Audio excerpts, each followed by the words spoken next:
Elizabeth Beatty, the Head of the In-House Lawyer Services at Harris & Clark Rickaby's.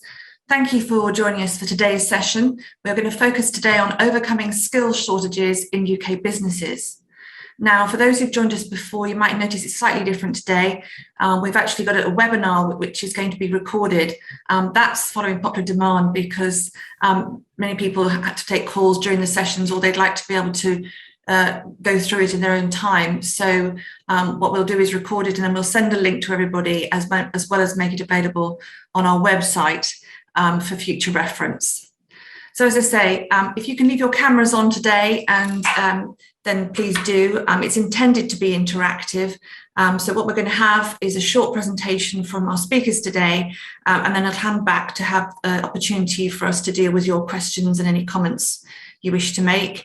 If you aren't comfortable asking questions on camera, you can ask a question using the question and answer box at the bottom of the screen. The key thing for us today is that this session, like our usual monthly question and answer meetings, is that it's part of our series of added value sessions for in-house lawyers. It's meant to be relaxed and will be, and allows you an opportunity to pick the brains of our experts.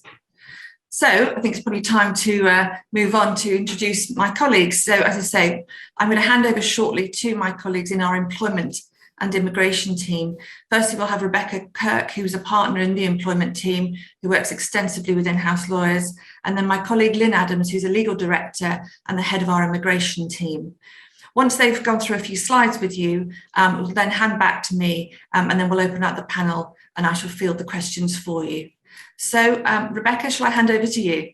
Good afternoon, everybody. So the first thing we're going to talk about this afternoon is the skills shortage, and in particular, what are the issues for organisations and why is this relevant to you as in-house lawyers?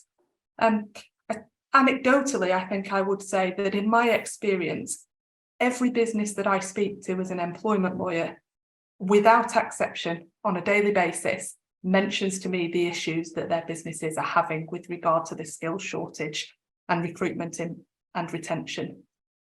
As you can see on the slide there, 68% of SMEs and 86% of large organisations say they are facing skills shortages, and that's taken from an ONS survey on the matter a few months ago. I think, again, anecdotally, we would all say probably within our businesses and the businesses that we deal with, that things are improving slightly. If we were having this conversation probably a few months ago, then we would be talking about a skills shortage that was perhaps even bigger than it is now. But we're still a huge way off pre-pandemic levels. And to put some context around that, there are 304,000 more vacancies in Q1 this year compared to the same period in 2019. And I think the general consensus until quite recently was that in the UK, the biggest element of the skills shortage was with regard to high skilled workers. And again, all of the data that we're seeing, and indeed all of the conversations that I'm having with my clients and with in-house lawyers within their own businesses, are showing that that's not necessarily the case, and that no longer rings true. And again, as you can see there, it's anticipated that by 2030, we'll need 3.1 million intermediate workers compared to 2.5 million high-skilled workers.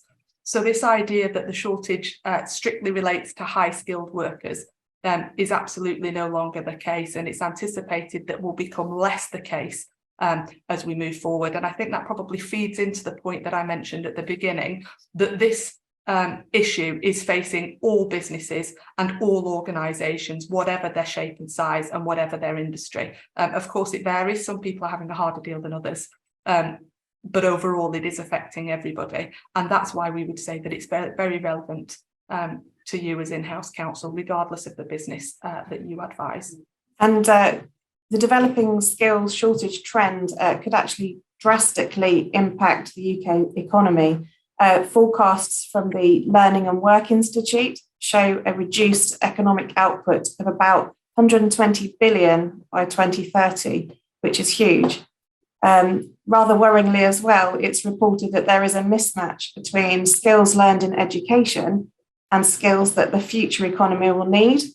Couple that with the shortage of training opportunities during the pandemic, and the UK is actually falling behind the pack with youth unemployment higher in the UK than in comparable global economies. As I'm sure everyone on the call will be aware, the legal sector is not exempt from all of this. And in fact, the skills shortage is actually being described as the single biggest barrier to growth. Bold headlines, though, about the big picture are one thing, but what does all of this really mean for you and the businesses that you work for?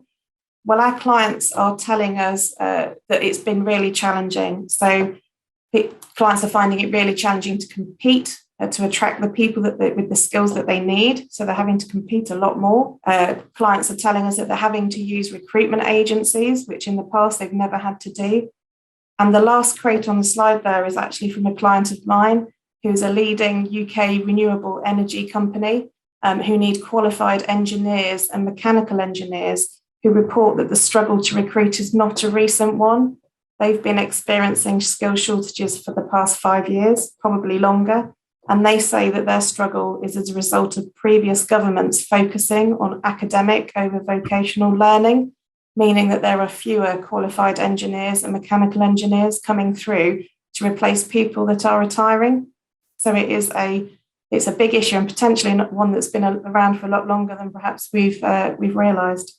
As Lynn mentioned in the last slide there, the skill shortage is, the legal sector, I should say, is absolutely not immune from the skill shortage, far from it. I think we would all know that from our own personal experience.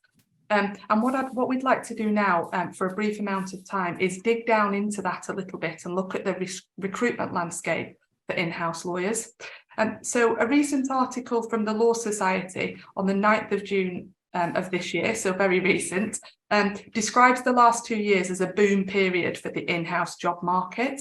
And again, in my experience in dealing with businesses and in-house counsel in various organisations, that is absolutely ringing true. I think recruitment into the legal sector and skills within the legal sector experienced exactly the same, I would say, mild paralysis. I guess it depends upon the business that you're in, but the same paralysis of some kind as every other business did during the initial shock of COVID. And that paralysis, for want of a better word, probably repeated a few months ago at the start of the real economic uncertainty, where businesses sort of hunkered down, stopped recruitment, and the recruitment market for in-house lawyers in particular was not immune to that. But we're absolutely seeing that in recent times, there really has been a boom period for the in-house job market. And there's lots of different reasons for that. Not least among them is the fact that everybody's relationship with work, how they work, the type of work that they want to do, and their place of work has fundamentally changed. Many would say for the better as a result of the pandemic. I know opinions can be divided on that. But what that has done is actually create more flexibility and much more opportunity within the legal sector, and has given lots of businesses the opportunity to think more flexibly about their in-house legal needs and how they might fill those skill shortages. So gone are the days, as you will all know, and again, it's the same within our business, but gone are the days where it is necessary to have in-house counsel sat at a desk in the office 5 days a week. And therefore, if you don't have a lawyer with the skills that your business needs within your geography, then you don't have in-house counsel within your organisation. Businesses are able to look far further afield and look in, for example, specialist hubs where they might be able to tap into talent that they had perhaps not thought was available to them. So a really good example, if I relate it back to my own personal experience and my home county of Lancashire, there's an awful lot of manufacturing experience within that county, and as a result, an awful lot of legal experience in manufacturing industries within that county. And perhaps pre-pandemic, what we would have seen is that manufacturing industries further afield wouldn't have necessarily thought that that talent was available for them to tap into. Or if it was, candidates and employers alike were thinking that that would mean a significant change for the employee in terms of upping sticks and moving down to London or wherever it might be in order to fulfil that role. And that's absolutely not the case anymore. The second part of the boom in my view, is prompted by the fact that, of course, as with any crisis or any significant change in society, the legal landscape changes significantly as well. So that means businesses are dealing with issues, as you will all know, that they've not dealt with before, that people may have dealt with before but aren't quite sure how to deal with this time round because the landscape around us has changed. So again, businesses are looking at their legal need, and in particular how they might fill that need by way of in-house counsel, perhaps much more than they would have been in the past, and how they might tap into that talent, which has led to the boom that we're currently seeing. Key practice areas that we are seeing in terms of recruitment in the in-house area are, of course, commercial, employment and construction law. That will come as no surprise at all, particularly to the people that are on this call, given the things that in-house counsel are often asked to advise upon. Contract drafting, reviewing and negotiation of contracts and terms and conditions are absolutely key. And they're the bread and butter of what businesses are looking for. But of course, there are also sort of skills that pervade other areas and give skills that you can use in other areas within the business that can be very, very useful. It also perhaps goes without saying that chief among the skills that businesses are looking for when it comes to in-house counsel is the idea of commerciality. Now, of course, that's obvious. To be a good lawyer, you need to think very commercially. But I think that is never more the case than as in-house counsel. And actually that skill adds more value to in-house counsel than just their legal expertise. Businesses are looking now to tap into the commercial skills of their in-house counsel in order to assist with other areas of their business. So it's one of the key things that we're seeing that helps to drive the boom that we're seeing in terms of the recruitment landscape for in-house lawyers, because businesses are getting alive to the fact that in-house lawyers are not only great lawyers, but actually they have these other skills in terms of commercial awareness and so on that can actually help assist with other areas of the business and perhaps help give other members of the business a bit of direction in that connection when that's necessary.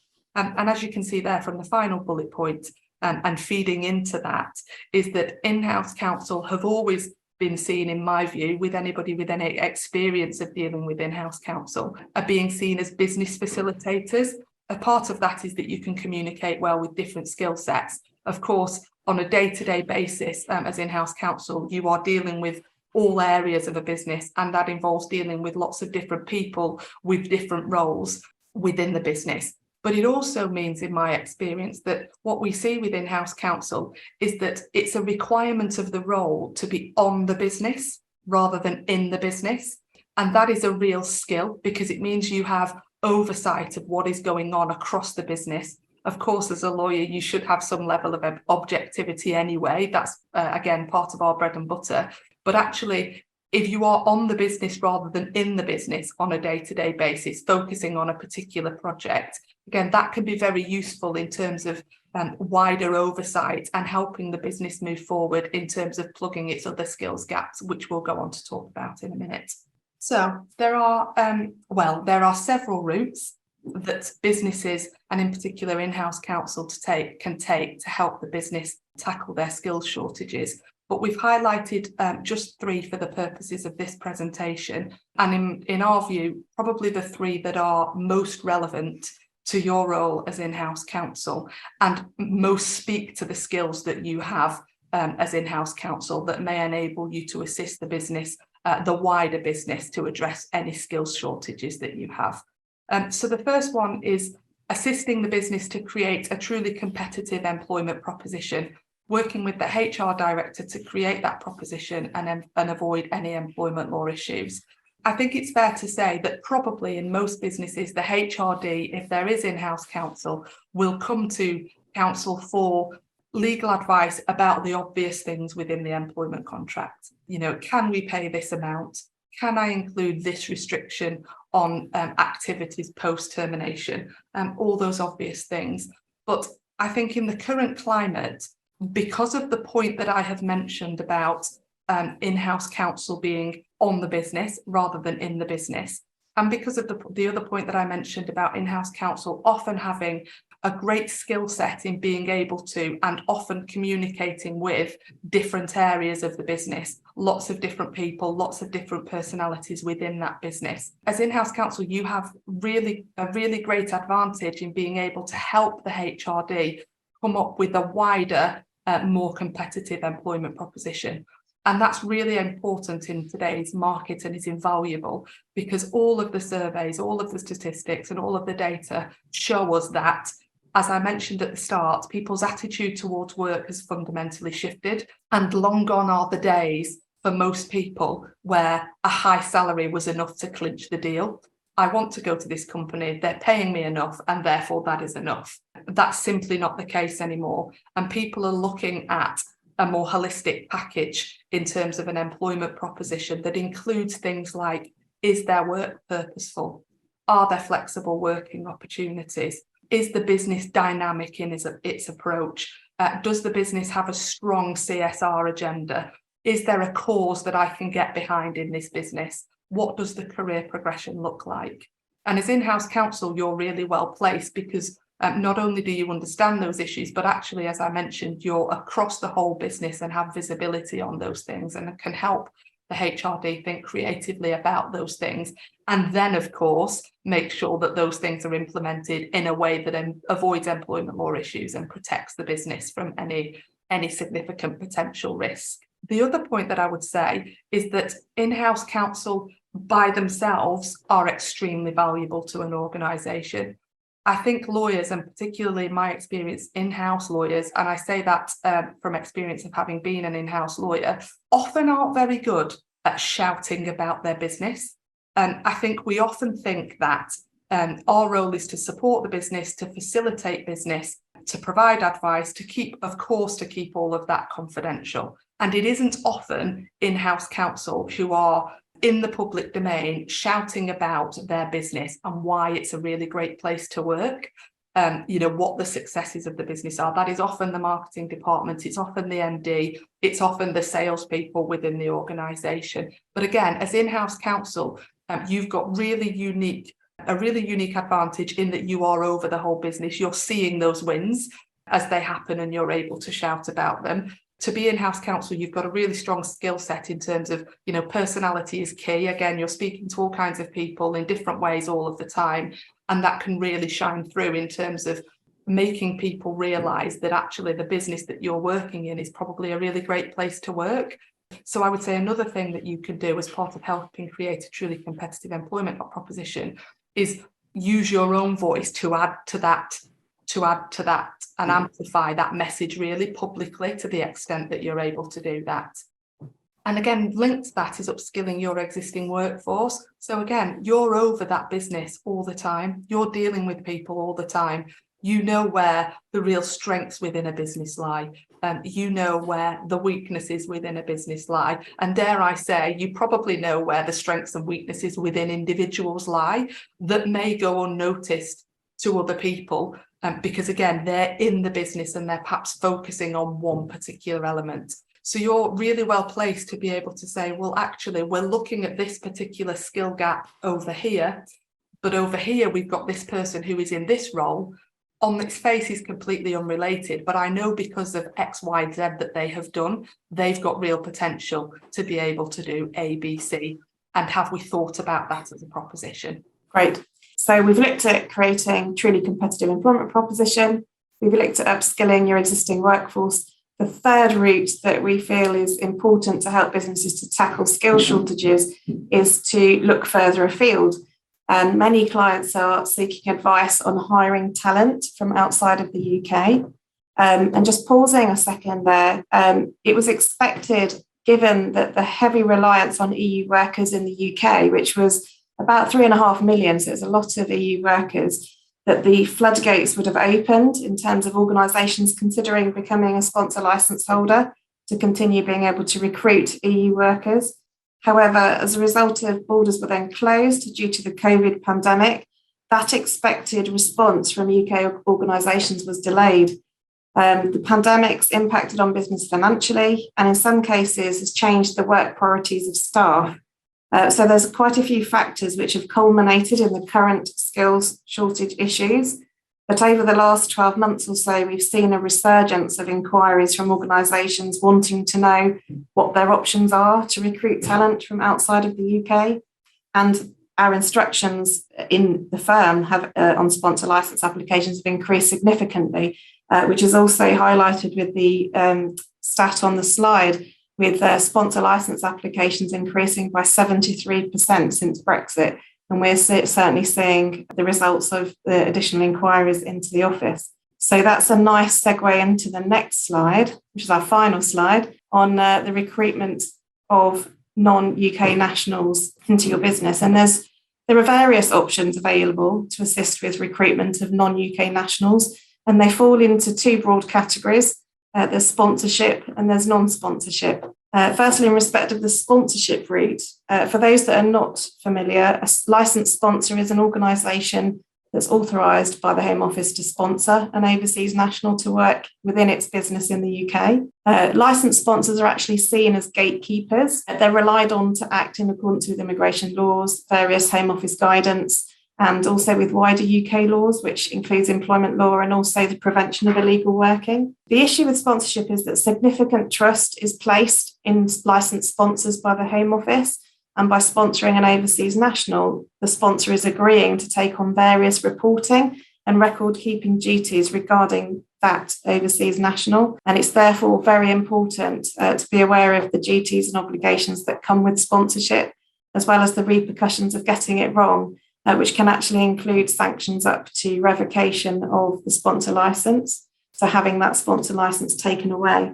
What many people don't realise, though, is that there are a variety of visa options outside of that sponsorship regime, which do not require the non-UK national to be sponsored, and therefore can offer businesses more flexibility and enable you to recruit into the roles that you need.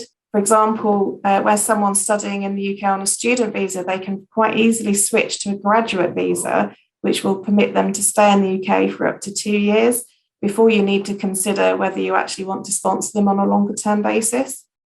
A few examples of other potential non-sponsorship visa options are on the slide. Some of the visa options listed can be complex in terms of eligibility requirements, and each do have their advantages and disadvantages. And as a result, I'm often asked by clients at the outset to discuss recruitment plans so that advice can be provided on the visa options that are available, and which, if there's more than one option that's available, which fits their requirements best. Thank you, Rebecca and to Lynn. The first questions for Rebecca.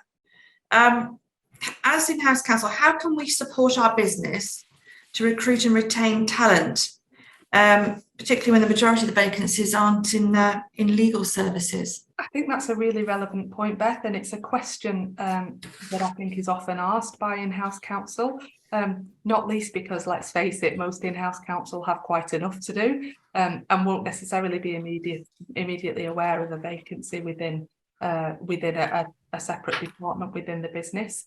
But I think ultimately it comes back to a few of the points that I was mentioning during our presentation. I think firstly, in-house counsel should not underestimate their own value. As I mentioned, I think often, and again, speaking from experience, so I hope I'm not being derogatory in any way, but in-house counsel often see their role as quietly working away in the background, advising the business, keeping them out of trouble, keeping everything confidential, and they leave the shouting about the business, however much they're happy and however much they think the business that they're working in is a really great place to work. They often leave that to others within the organisation, the MD, the marketing team, the salespeople, and don't necessarily think that perhaps adding their voice to that message can be really valuable.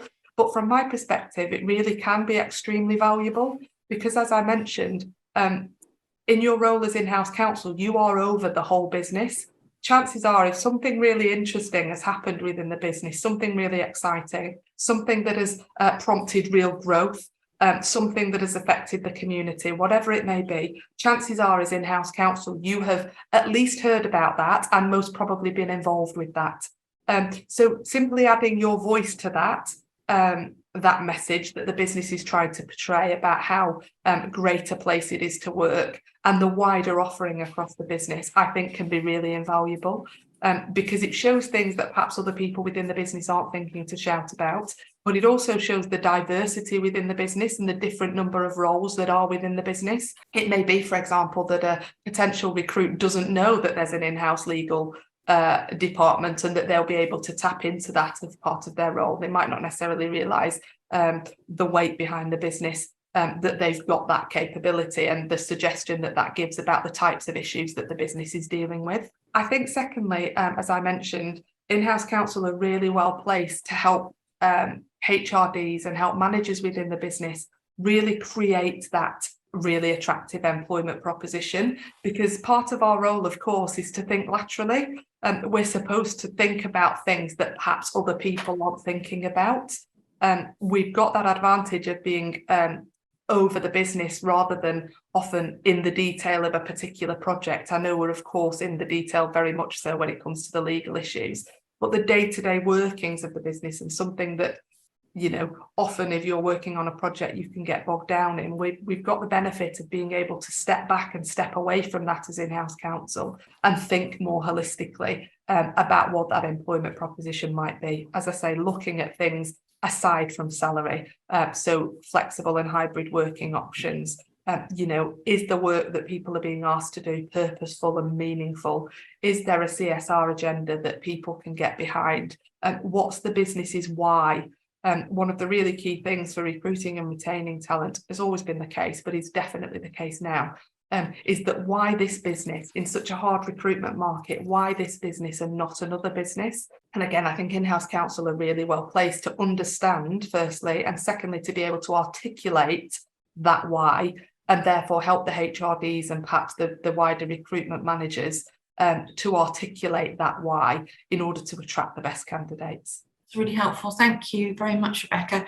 Got a question from Jamie Langley. His question is, what do you think the main benefits are of the new points-based system compared to the old tier 2 system when it comes to the skills shortage? It's a good question. I don't think whilst it's called the new points-based system, there hasn't really been a change from the old, what was called the tier 2 general visas. It's been a change of terminology, certainly, in what they've called the new points-based system. But what it did really was extend the previous points-based system to include EU workers. So when free movement of workers ended and all EU workers then needed to have a visa to be able to live and work in the UK, essentially the previous points-based system was extended to include them. So I don't think there's necessarily been a change of system. But what I do think it has been helpful is that we were seeing, particularly with the skill shortages, seeing very similar trends in terms of specific sectors that were finding it tougher than others to recruit into using the points-based system. And I think what has changed, for example, that we've got a bit of a hero in what is called the Migration Advisory Committee, or MAC for short, which is an independent public body that advises the government on migration issues. And they make recommendations to the government on how the immigration system should change to respond to specific challenges, which is obviously very prevalent at the moment with skill shortages. Part of their remit includes recommending what roles should be added to a shortage occupation list, which, as the name suggests, it's a list that contains roles which are deemed to be in short supply within the UK resident labour market, and therefore roles which employers are more likely to need to fill with overseas nationals. The advantage of being on that list is that there's various concessions, lower minimum salary requirements, for example. But the MAC recommendations have actually seen the addition of typically lower skilled roles. So the point Rebecca was making at the outset, there's actually a significant amount of lower skilled roles now needing to be filled. And typically beforehand, that wasn't very easy under the old system. What I think has changed now is that these recommendations from the MAC, the Migration Advisory Committee, have actually enabled typically lower skilled roles, for example, in construction and healthcare sectors, to be added to the shortage occupation list. And following increased pressures due to COVID, roles of social care workers, care assistants were added in February last year. And in March this year, there's been a report into labour shortages within the construction and hospitality sectors. Several lower skilled construction roles, for example, bricklayers, have been added onto the shortage occupation list just this month, so very recently. Hospitality roles, which did struggle in COVID, they're going to have to wait a bit longer, but it's expected that they're going to be added later in this year. So I'm not sure that the system has necessarily changed overly, but I think the recommendations for what to add to the shortage occupation list have certainly helped. Thank you, Lynn. Another question from Jamie is, how difficult is it for smaller businesses to obtain a sponsor licence? Again, another good question. I don't think it's necessarily any more easier or more difficult depending on the size of business. And actually, I think larger, more well-established businesses may find it harder to deal with some parts of the process. So as part of the sponsor licence application process, you need to prove that you are a genuine business trading in the UK. And how you prove that is to collate various supporting documentation. For a new startup business that's quite small, that can be a lot easier because you've got all the documentations to hand. You need to have various HMRC letters that only really you get at the very outset of starting up. So for new businesses and smaller businesses, it can actually be easier. For much larger, more well-established businesses that have been around for a long time, sometimes they find collating this information and supporting documents quite difficult. That's really helpful. Thank you very much. I'm going to give a question to Rebecca now, Lynn, so you've got a chance to draw a breath there.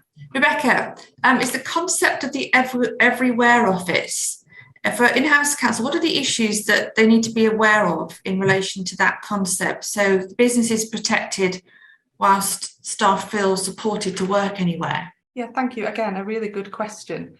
There are all sorts of things and lots of different angles that need to be considered when we're considering the concept of the everywhere office. So again, people's relationship with work has significantly changed. Gone are the days when we have people sat at a desk 9 to 5 and work was a place. Work is now more and more a thing that you do. It's not necessarily a place that you go. And employees are far more likely now to want to work here, there and everywhere. In the UK, that poses one set of problems. And if employees want to sit and draft documents from a beach in Bali, and why wouldn't they? I think I would want to. Then that poses a separate set of considerations that we need to think about. So there are various things, I think, that can be quite easily put in place that will help protect a business deal with those circumstances. In almost all circumstances, the beach in Bali is perhaps a bit of an outlier, and we'll talk about that specifically in a minute. But the more general, I want to work from home, I'm visiting parents this week and I want to work from my parents' house in Wales as opposed to in the office in London, that type of thing that we're seeing on a day-to-day basis. Unsurprisingly, the starting point has absolutely got to be the contract of employment, closely followed by the policies and procedures that the business has in place.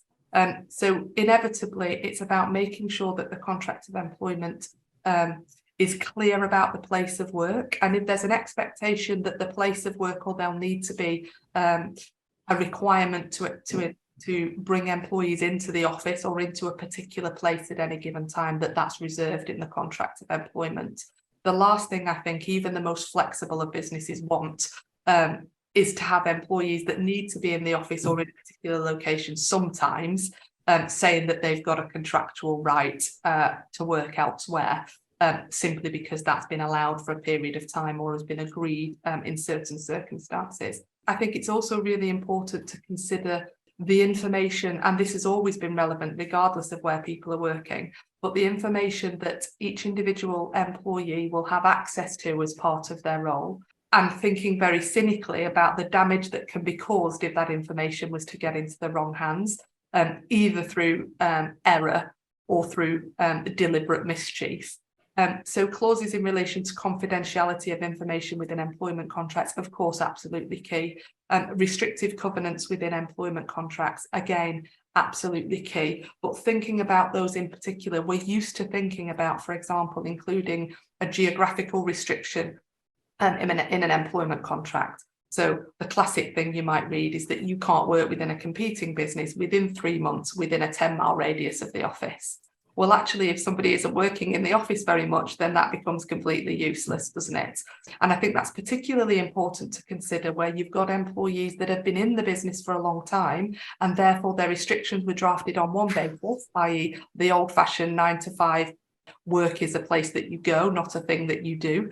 And where practices have perhaps moved on, and that person might now be working elsewhere or working in 10 different locations over the course of a week, and just revisiting those and making sure that those restrictions are properly drafted. Again, all good lawyers will say there's absolutely no point in having documentation of a contractual form if what you're doing on the ground doesn't align with that, or if you don't have the procedures in place that allow you to enforce those obligations. So again, thinking about the information that people, wherever they're working and regardless of their role, have access to, and controlling that information, that just makes really good commercial sense. Looking at GDPR, if nothing else, it makes sense that if somebody doesn't need to have access to HR files and what people are paid, then make sure that they can't have access, not just that they're told they mustn't access it, but they physically can't, in terms of information barriers and so on. That extends to sales information. If you've got somebody in a role where that information is absolutely not necessary, then make sure they don't have access to that information. One, it deals with your GDPR problem, but the cynical lawyer in me will say it also deals with the issue of if they've never had that information in the first place, they can't use it against the business, or it caused damage to the business in the case of an honest mistake further down the line. And thinking about other policies in terms of what is the situation with your devices, can people work on their personal laptop, or does it need to be an encrypted laptop that's been provided by the business? And what information is going between the company and that employee that needs to be protected? If you think that somebody might be doing something in the future that you don't want them to do, either because, and dare I say it, but some of the narrative that we're hearing about, well, people who are working from home aren't really working, are they? And they're skiving. Setting aside the fact that that is, I think, broadly accepted as a narrow-minded view by most people, there will of course be instances where that is a very legitimate concern, and that was easier to spot, wasn't it? If somebody was paper shuffling in an office, they were sat opposite you 9 to 5 and you could see that that was happening. Much more difficult to spot when somebody is working remotely. Equally, if somebody is determined to cause mischief to the business, again, easier to spot if somebody is printing off information, accessing files, asking questions in an office environment that you sort of alert your spidey senses and make you realise that there's something going on here. Far more difficult when somebody is working remotely. So the business ought to think about what mechanisms does it have in place in order to be able to analyse that. So do you have systems in place where people are logging in and you can track when they're working, when they're not, when they're working on a particular file, when they're not, what they're accessing on their system at home, what they're not. All of those types of things, so that if there is a problem in the future, or you suspect there is a problem in the future, you're able to bottom whether that is an issue. And again, the cynical lawyer would say, ultimately, you have evidence of that in the future, should you need to rely on it. And then finally, the thing I would say is, of course, thinking about what protection, again, cynical lawyer, we think about how can we protect the business, but part of protecting the business is protecting the people within it, of course. People are at the heart of every business. So thinking about what types of things do the staff need in order to best enable them to do their job and to do it well. So thinking about, okay, they're working anywhere. It's all very fine and well working on a beanbag with your laptop on your lap for a few hours at a time, but that isn't sustainable nor productive over the longer term. So are we asking questions of our staff as to where they're working, how they're working? Can they access the systems that they need to access? What are the barriers, if any, when they're working in a particular location that we need to think about? And I think if you pull all those three things together, you've probably done as best you can in terms of protecting the business and, crucially, facilitating that flexible hybrid working that is just crucial nowadays if you want to recruit and retain talent. Just to add something to Rebecca, just from the immigration angle to the Everywhere office, the UKVI does tend to lag a bit behind in terms of catching up with more modern business structures and the issues that sponsoring employers are facing now. For example, the UKVI guidance does on sponsor license applications, it does cover virtual business models, fully virtual business models, which is where some businesses are going, and also, fully remote working of sponsored workers. But those business models, which is where people are going more at the moment, they don't sit well necessarily with immigration, as the sponsoring employer is very much treated, as I said before, as the gatekeeper, as an extension of border control. So it is possible for fully virtual businesses or those who allow fully or partial remote working to apply for sponsor licenses. It's possible, but the pre-license checks will be more rigorous, expectations on businesses more onerous, and possibly the UKVI can always go and visit a business as part of the actual application process to undertake a compliance audit. And that is suggested as being more likely for businesses that are fully remote, and their sponsored workers will be working fully remotely. Thanks very much, Lynne. I've got a question for you, if I may. How can we support our businesses to fill any skill gaps from outside of the UK? Well, the main thing is to consider if there are talent pools outside the UK that you can tap into. And if you're not sure, we have clients who use recruiters that specialise in searching overseas for candidates regularly. The main key here is to take advice at an early stage when you're formulating recruitment plans. I referred to a bit earlier on, but then we can look early on at the options that are available to recruit talent into particular roles. Are those roles eligible? As it's not necessarily the case that the most appropriate or the best route is sponsorship and sponsor license applications. So we can potentially save a lot of time and effort if we were involved as early on in the process as possible. Really useful. So following on from that, how do they know if a sponsor license is right for us? How do you assess that? It's a very good question as well. If you're struggling, if businesses are struggling to fill a particular role and they've identified an individual overseas, then a sponsor license is potentially an option. But whether or not it's the right one or not depends on whether you can satisfy eligibility requirements. And also, there's inevitably the costs of the process as well as complying with the ongoing duties that are associated with being a sponsor. But if I sort of look into eligibility for a moment, so the eligibility requirements for becoming a licensed sponsor, they need to be a genuine organisation operating lawfully in the UK. And as I mentioned earlier, that is proved by providing certain supporting documents relating to the business as part of the application. That can be a time-consuming process. The organisation, anyone put in charge of managing the licence, which is known as the key personnel, and anyone else involved in the day-to-day running of the business need to be honest, dependable, reliable, and have not been engaged in behaviour which is not conducive to the public good. The UKVI will look at the history and background of the organisation and conduct checks into all of the organisation and the people in charge of running the licence and also the day-to-day running of the business. So it's quite wide checks that are undertaken. You also need to be capable of carrying out sponsor duties and evidencing compliance. So to do that, the UKVI look at HR practices, recruitment practices, to ensure that a business would be able to fulfil their duties. And that's the part at which the UKVI can decide to conduct a compliance check and turn up at your premises and look at your HR and recruitment practices as part of that sponsor license application process before they make a decision. However, before anyone is scared off applying for a sponsor license, that is possible and it's feasible. And I think it's more likely to be used for businesses that are fully remote. But I've not had that, touch wood, happen to any of my clients yet that have gone through the sponsor license application process. It's much more likely when you come to renew because they'll want to make sure that we're still complying and we're still reporting properly and complying with our sponsor duties. And finally, you also need to ensure that you can meet any route-specific requirements. So under sponsorship, the most common visa route is the skilled worker route, under which you would need to offer genuine employment that meets the relevant skill and salary requirements, I could probably talk for the rest of the time on just that, but I'll leave it there. That's really helpful. Thank you, Lynne. I'm just conscious we've got just a little less than quarter of an hour to go. I've got another question for you, Rebecca. The changing work landscape has highlighted differences in what people want from work and the various divides in that regard. So they've mentioned generational, gender-related, etc.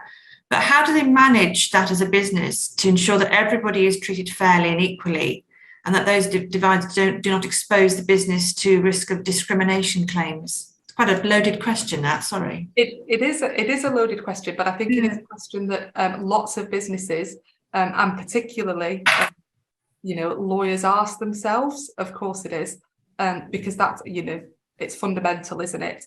I think the first thing to say, and the first thing for any business to understand, and a key message across the business, is that treating people equally does not necessarily mean treating people the same. That sounds really obvious, but actually it's a point that is really often misunderstood within businesses and certainly within workforces. People think that equality means that everybody is treated the same, and actually that's not the case. We call it the Equality Act, but actually it should probably be called the Equity Act, because it's about making sure that we're removing disadvantage so that there's a level playing field. And of course, that might mean that somebody needs more of something than somebody else in order to ensure that there's overall fairness. And the reason that I mention that is very often a lot of my clients, when, for example, they're dealing with rumblings amongst staff that Joe Bloggs is working from home 4 days a week and I'm having to come into the office and I'm chained to my desk. That's really unfair. Why is that? And often that is the point that is raised by staff. And often, sadly, that's the reason why businesses, or one of the catalysts for businesses being concerned about the issue. There's often lots of other reasons, but one of the very regular things that I am told is we've got this person, or we have these people that are insisting on working from home, or we have people that are insisting on, not using the phone and sending everything via email. I'm stereotyping to a certain extent, of course, but these are genuine issues that I've heard. And that is causing dissatisfaction amongst my staff. And that's sort of what's prompted the call in the first place. So I think it's really key. And one of the key things that a business can do is ensure that that message about equality versus equity is a really key message across the business and forms part of the business culture. I think that's the first thing to recognise. And then secondly, I think what businesses can do and what in-house counsel can do, again, using those great skills of objectivity that are par for the course for any lawyer worth their salt, is taking a step back and thinking why, with that in mind, that everybody needs to be treated on their own merit. And why is it that a particular individual is wanting to work in a particular way? Is it because they like to work in that way? And again, I deliberately chose a slightly stereotypical example, but again, it's one that often comes up in terms of that friction between different categories of employees. Generally younger sort of Gen Z workforce, they're absolutely incredible with tech. They're used to working from home. They finish their studies actually in a way that would terrify me remotely from home. They can send an email in 3 seconds flat, where perhaps somebody, particularly me, and somebody else might not be able to do that. But for example, they might struggle or feel more intimidated, perhaps because they've never done it. And again, forgive me because I realise I'm getting into generalisations, but I think they are relevant to a certain extent. Going into a meeting with 10 different people on a face-to-face basis, they're more reluctant to do that. Or perhaps picking up the phone. And I remember an example in my own experience of our senior in-house counsel, after a dispute that I'd been engaged in for weeks via email as a very junior lawyer and wasn't getting anywhere. The senior counsel just saying, has anybody picked up the phone? And honestly, that light bulb had not come on in my head. And I did pick up the phone, and funnily enough, the dispute we'd been arguing about for weeks via email, because that was how I was trained and what I was used to doing, was resolved because an awful lot had been lost in the context. But the point I'm making is understanding why people working in a particular way, and whether that's because of a need to work in that way. So if somebody is neurodiverse, for example, they might struggle with certain things because of sensory reasons. So they might struggle with the phone more than, or making phone calls or going into meetings more than somebody who is neurotypical might. Again, somebody working from home, there might be a more likely gender-related reason for that. I think it's more likely that women are taking up more of the childcare responsibilities, and therefore more likely that they're going to want to work flexibly. It's not a panacea, of course. So understanding why that is, and then looking at as a business where you need to meet those needs, because there is a need because of a protected characteristic, age, gender, whatever that might be, or where that is a desire in terms of, well, of course we want to do what we can because that helps with our recruitment and retention and we want to be a good employer, but where can we put the flexibility in place for both sides, so that, yes, we are being a good employer and you're able to do the things that you want to do as far as possible, but we are still, business need is still being met. And those sort of frictions, that's where the frictions come, let's face it, when people are feeling as though a certain need or a certain requirement of the business is not being met, or they're the ones that are being left to pick up the slack.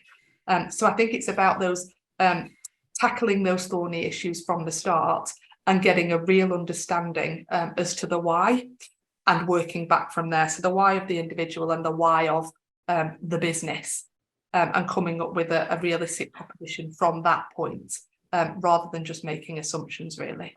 Really helpful. Thank you very much, Rebecca. Okay, we've got 6 minutes, but I've got a couple more questions. I'm not sure we're going to get through them all within the hour, but one for you, Lynne, a practical one. We've identified somebody in the UK we want to recruit who's on a student visa, but can we employ them? Yes, but I'm going to add my lawyery with some caution response onto the end of that. An individual on a student visa, yes, they're allowed to work up to a maximum of 20 hours a week in term time, and they can then work full time during holidays. But the big sort of point that a lot of people miss is that you cannot, the person on a student visa cannot work in a position that would fill a full time permanent vacancy. That's the general principle. There is one situation where that is possible, and this is where the problem often comes, because it's usually at the end of the individual's course that they're then looking to start work straight away and earn some money back because they finished their studies. But that's the time at which we've had clients that have recruited people on student visas into full-time permanent vacancies, and we've had to unpick the issue and try and get them back on track. So the one time that we can actually do that, we can actually put someone on a student visa into a full-time permanent vacancy, is where they've made an application under the skilled worker or the graduate visa route. So they can switch into a graduate visa, or they can switch into a skilled worker on the skilled worker visa.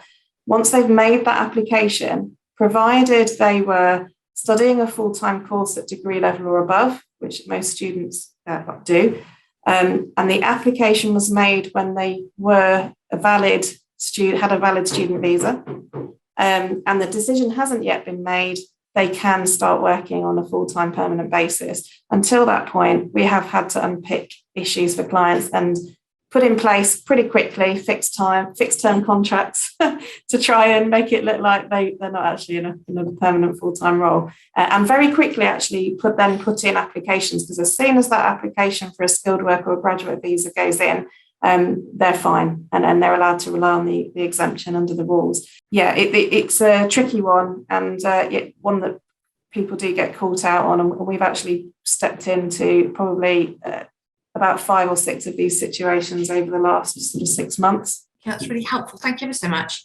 Rebecca, coming back to you, you mentioned before when you were working in-house and you were dealing with a dispute via email, and is that whole thing? I do that with the juniors in my team too. Just pick up the phone, talk. It helps.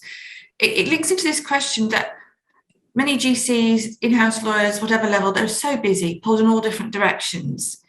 How can they upskill their juniors because of that? What's the best way to approach that? Because it's, I was talking to one of my contacts, and one afternoon he said, I think we haven't had a chance to catch up. And then half an hour later he said, I've got 150 contracts to review overnight. Sorry. So it takes them away completely, it hijacks their day. So upskilling junior lawyers and finding the time to do that with proper supervision. What do you sort of any useful comments and tips about that, really? Yeah, I think there's various ways that can be done. I absolutely, and I think every lawyer, not least in-house counsel, will understand that feeling of you're stuck between a rock and a hard place. If I could upskill this junior lawyer, that would take the load off my plate, but there isn't enough room on my plate at the minute to upskill the junior lawyer. We've all suffered from that paradox, haven't we, I think? There are various ways I think you can upskill junior members of your team. Really obvious ways, of course, accessing remote training. That's far easier now via this forum. Giving opportunity to your lawyers to just observe. And I have to say that's something that I often forget, because I think I need to give them a discrete task. And if I'm not giving them a discrete task, they're not learning. But actually, you know, this phrase was bandied around often as an argument in the early days post-pandemic against flexible working. And it's this learning by osmosis. Yes. That is absolutely a valid way to learn, not least in the legal sector. And it is more difficult, let's be honest, to do that in circumstances where everybody works remotely. But it's absolutely not impossible. And often it just takes the time to think about it. And it needn't take any more time for the senior lawyers to implement. So something I often forget to do, and in fact, my trainees have said to me, I've looked in your diary, I've seen that you've got that call with the client, can I listen in? There we go, it's done. Send them the team link, ask the client if that's legitimate, explain to the client who, let's face it, go back to that previous statistic of 86% of businesses are suffering with skills shortages.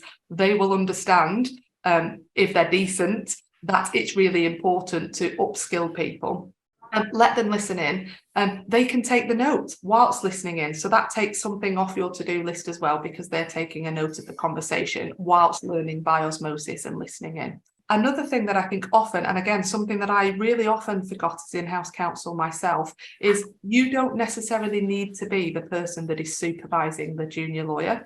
So it may be that you outsource something because of everything you've got on your to-do list. You outsource a piece of work to an external law firm. You know, dare I give a bit of a sales pitch, but you might outsource something to us. And one of the things that is often forgotten is that there is benefit in using your external resource on a particular matter to help you supervise your staff. And there's two benefits of that. If you outsource a particular matter to an external resource, you can ask them whether, if you've got a trainee, that trainee can be involved and listen into their phone calls for their own development. And if there is a minor, you know, usually outsourcing it, your trainee would draft the document and you as the senior in-house counsel would review it and send it back to the trainee. Well, there's a learning objective to be achieved by asking whether your external legal providers will mimic that relationship. So your external lawyers will the trainee will draft the document, send it to the external lawyer who is appraised of the case and will review it and send it back. And of course, if we're speaking from a commercial perspective, there's a cost saving of doing that as well, rather than potentially us using one of our junior lawyers to do the initial draft. And that is certainly something I've worked like that several times with clients that we have as part of our in-house and our HCR Flex offering. Again, excuse my small sales pitch there, but I'm sure we're not the only ones that would do that. But it's not something that I ever thought to do when I was in-house. And I think lots of people overlook that as a possibility. That is a way of removing an element of the supervision from senior counsel. And the one final thing I would say, being very mindful of the time, is that think about other opportunities for your in-house lawyers to learn that doesn't come from you. So legal skills are absolutely crucial, and fundamentally they've got to get that from you or from, as I say, another lawyer, be that internally or externally. But there are so many other skills that we know are our bread and butter as lawyers that we've spoken about quite a lot throughout this webinar, in terms of communication skills, objectivity, the ability to take a step back, negotiation, relationship building, all of those things. Well, those things can be learned in other areas of the business within which you work. So if there's a policy meeting going on between the HRD and the managing director, why not ask if the junior lawyer can listen to that so they understand the wider workings of the business? You know, if there's something else being looked at, if there's a sales meeting that's going on that's talking about figures and they need to learn about being commercial, then again, why not ask if your junior lawyer can attend that meeting? And they might be able to be useful as well, again, going back to the point of taking a note. And of course, that information will also help you because they can feed that back to you to help you have that holistic view over the business. So as always, it's about thinking laterally and not doing what we all do and thinking, oh gosh, I need to delegate that, but I don't have time to delegate it. I guess I'll have to do it myself then. Thinking about that in terms of supervision as well as the task itself, I think can be really helpful. It's really helpful. Thank you very much. Thanks very much to both Rebecca and to Lynne today. We've run out of time due to all those questions. Thank you for joining us. I hope you're going to join us again for each monthly session. There'll be full details of our whole planned year ahead of these sessions. If any questions come out from today, I know that Rebecca and Lynne will be very happy to pick those up with you offline. We'll be sending you a link with the slides and the video recording. All the contact details will be in there. So say drop us a line if you want to. But until then, thank you for joining us, and hopefully see you soon. Bye-bye.